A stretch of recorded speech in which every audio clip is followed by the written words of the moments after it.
خوش آمدید۔ آج کے اس تجزیے میں ہم ایک بہت ہی زبردست بلکہ میں کہوں گا ایک بہت ہی گہرے موضوع پر بات کرنے والے ہیں۔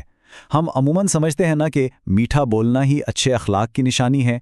آج ہم اس نام نہاد ظاہری اخلاق کا پردہ چاک کریں گے اور دیکھیں گے کہ سچا اخلاق حسنہ دراصل کیا ہوتا ہے، اور یقین مانیں اس کی اصل طاقت آپ کو حیران کر دے گی۔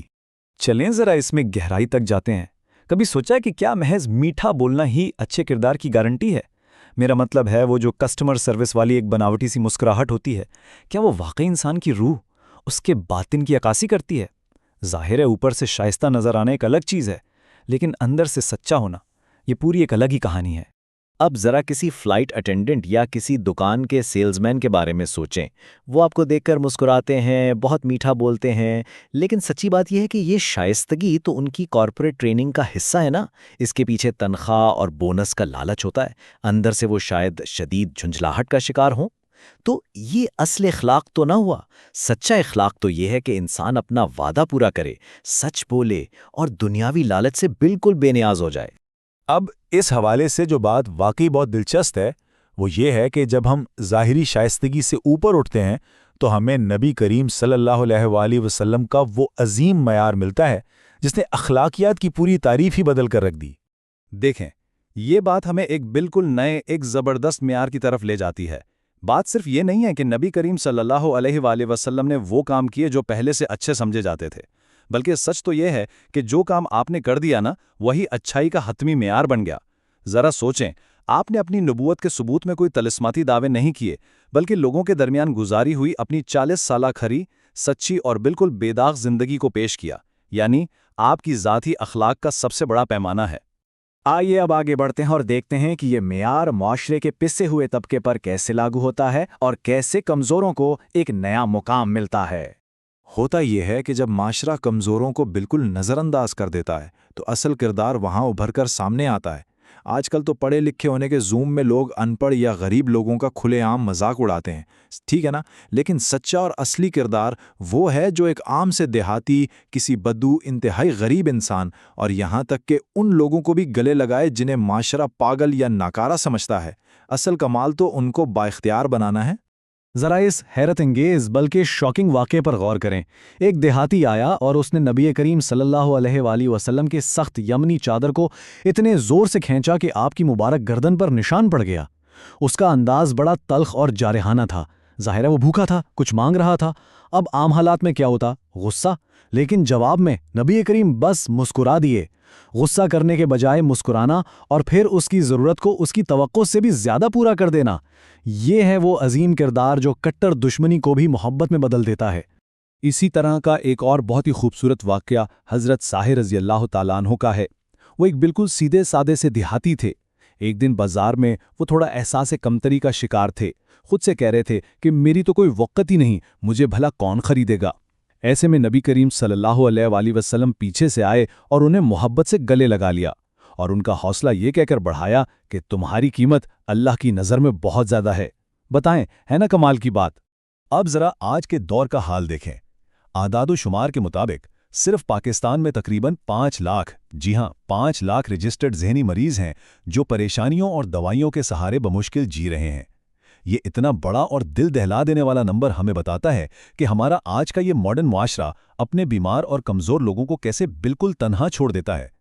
کسی کے پاس ان کا دکھ بانٹنے کا وقت ہی نہیں ہے۔ لیکن اب ذرا اس کے بالکل برعکس اخلاق کا وہ اعلیٰ ترین نبوی معیار دیکھیں۔ ایک مجذوب، ذہنی طور پر بیمار عورت آئی اور اس نے آپ صلی اللہ علیہ وآلہ وسلم سے بات کرنے کی خواہش ظاہر کی۔ آس پاس کے لوگ اسے پاگل سمجھ کر ہٹانا چاہ رہے تھے، مگر آپ نے کیا کیا؟ آپ اس کے ساتھ سخت گرم تپتی ہوئی ریت پر بیٹھ گئے اور اتنی دیر تک مکمل توجہ اور محبت کے ساتھ اس کی بے ربط باتیں سنتے رہے جب تک کہ اس کی پوری تسلی نہیں ہو گئی۔ یہ ہوتا ہے وقت دینا۔ تو یہاں اصل اور اہم بات یہ ہے کہ سچا کردار کوئی کمزوری یا محض خاموشی کا نام نہیں ہے، بلکہ ظالم کے سامنے ڈٹ جانا اور مظلوم کے لیے سینہ سپر ہونا بھی اس کا ایک بہت بڑا حصہ ہے۔ مکہ کے ابتدائی دور کا ایک واقعہ اس بات کو بالکل شیشے کی طرح صاف کر دیتا ہے۔ ہوا کچھ یوں کہ ایک غریب پردیسی تاجر کے پیسے طاقتور ابو جہل نے دبا لیے۔ اب وہ بیچارہ تاجر 3 دن تک دھکے کھاتا رہا، جب وہ مکے کے سرداروں کے پاس یعنی اس وقت کے ایلیٹ کلاس کے پاس مدد مانگنے گیا تو انہوں نے الٹا اس کی بے بسی کا مذاق اڑایا اور طنز کے طور پر اسے نبی کریم صلی اللہ علیہ وآلہ وسلم کے پاس بھیج دیا۔ اب وہ پردیسی تاجر جیسے ہی آپ کے قریب پہنچا، اس نے ابھی اپنی بات شروع بھی نہیں کی تھی کہ نبی کریم صلی اللہ علیہ وآلہ وسلم نے فوراً اس کی پریشانی کو بھانپ لیا اور فرمایا، پردیسی لگتے ہو اور پریشان لگتے ہو۔ وہ تاجر بعد میں بتاتا ہے کہ ان جملوں میں اتنی گہری شفقت تھی، ایسا لگا جیسے پردیس کی ان سخت ٹھوکروں کے بیچ اسے اچانک کوئی شفیق ماں مل گئی ہو۔ یہ احساس بہت پاورفل ہے۔ اور پھر اس کے بعد اس کردار کی عملی ہمت دیکھیں۔ نبی کریم صلی اللہ علیہ وآلہ وسلم نے کوئی لمبی چوڑی بحث نہیں کی، وہ اس کمزور تاجر کو ساتھ لے کر سیدھے اس دور کے سب سے بڑے اور ظالم ترین انسان ابو جہل کے دروازے پر پہنچ گئے، بغیر کسی مار کٹائی یا تشدد کے، محض اپنے رعب، سچائی کی طاقت اور جلال کے ساتھ اس سے اس غریب کے پیسے واپس نکلوائے۔ حقیقت یہ ہے کہ اصلی اخلاق ظالم کی آنکھوں میں آنکھیں ڈال کر مظلوم کا حق لینے کا نام ہے۔ اور یہ چیز بہت ہی شاندار طریقے سے واضح کرتی ہے کہ کائنات کے لیے اصل رحمت کیا ہے۔ یہ شفقت صرف انسانوں تک محدود نہیں ہے۔ تو یہاں ایک بڑا دلچسپ سوال پیدا ہوتا ہے، کیا اس شاندار کردار، اس ٹرو اخلاق کا اطلاق صرف انسانوں کے آپس کے رویوں پر ہوتا ہے؟ بالکل بھی نہیں۔ سچے کردار کی حدیں تو بے زبان جانوروں اور تمام زندہ مخلوقات تک پھیلی ہوئی ہیں۔ مثال کے طور پر ایک بے قابو اور بپھرے ہوئے اونٹ کا واقعہ دیکھیں۔ لوگ اسے مار پیٹ کر، تیروں سے ڈرا کر قابو کرنے کی کوشش کر رہے تھے، لیکن نبی کریم صلی اللہ علیہ وآلہ وسلم بالکل پرسکون انداز میں اس کے قریب گئے، اس پر بڑی شفقت سے ہاتھ پھیرا، اور آپ یقین کریں وہ بپھرا ہوا جانور آپ کے قدموں میں گر کر رونے لگا۔ اس بے زبان نے باقاعدہ اپنے مالک کے ظلم، بھوکا رکھنے اور زیادہ بوجھ لادنے کی شکایت کی، اور پھر نبی کریم نے اس جانور کے حقوق کے لیے اس کے مالک کی باقاعدہ سرزنش کی۔ اب ہم اپنے آخری حصے کی طرف آتے ہیں اور دیکھتے ہیں کہ اس سچی محبت، اس بے لوث ایثار اور وفاداری کے ثمرات کیا نکلے۔ دیکھیے، اس بے مثال اور پاکیزہ کردار کا فائنل رزلٹ یہ نکلا کہ اس نے محبت اور وفاداری کا ایک ایسا ایکو سسٹم، ایک ایسا ماحولیاتی نظام قائم کر دیا جس کی کوئی دوسری مثال پوری تاریخ میں نہیں ملتی۔ ہجرت کے اس کٹھن اور خطرناک سفر کو ہی لے لیں۔ سخت تپتی ہوئی گرمی میں حضرت ابوبکر صدیق رضی اللہ تعالیٰ عنہ کا سب سے بڑا سکون کس چیز میں تھا؟ صرف اس میں کہ نبی کریم صلی اللہ علیہ وآلہ وسلم کو تھوڑا سا آرام مل جائے۔ جب انہوں نے بڑی مشقت سے ٹھنڈا دودھ پیش کیا اور آپ نے اسے نوش فرمایا تو حضرت ابوبکر صدیق کی آنکھوں سے خالص خوشی اور راحت کے آنسو چھلک پڑے۔ ان کی اپنی ساری تھکاوٹ محض آپ کو پرسکون دیکھ کر غائب ہو گئی۔ یہ ہوتی ہے سچی عقیدت۔ صلح حدیبیہ کا واقعہ اس بے پناہ محبت کی ایک اور کمال مثال ہے۔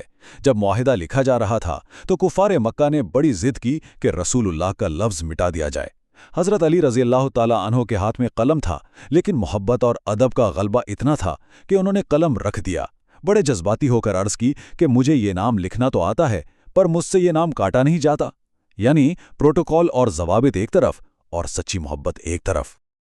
اور پھر حضرت ابو جندل رضی اللہ تعالیٰ عنہ کی وہ ناقابل یقین قربانی بھلا کون بھول سکتا ہے؟ وہ بیڑیا پہنے ظلم سہتے ہوئے حدیبیہ کے مقام پر پہنچے، لیکن جب نبی کریم صلی اللہ علیہ وآلہ وسلم نے معاہدے کی پاسداری کرتے ہوئے انہیں واپس جانے اور اس الہی آزمائش پر صبر کرنے کا حکم دیا تو انہوں نے بغیر کسی شکایت کے اس اذیت ناک قید کو بخوشی اور اپنے نبی کے لفظوں پر کامل یقین کے ساتھ قبول کر لیا۔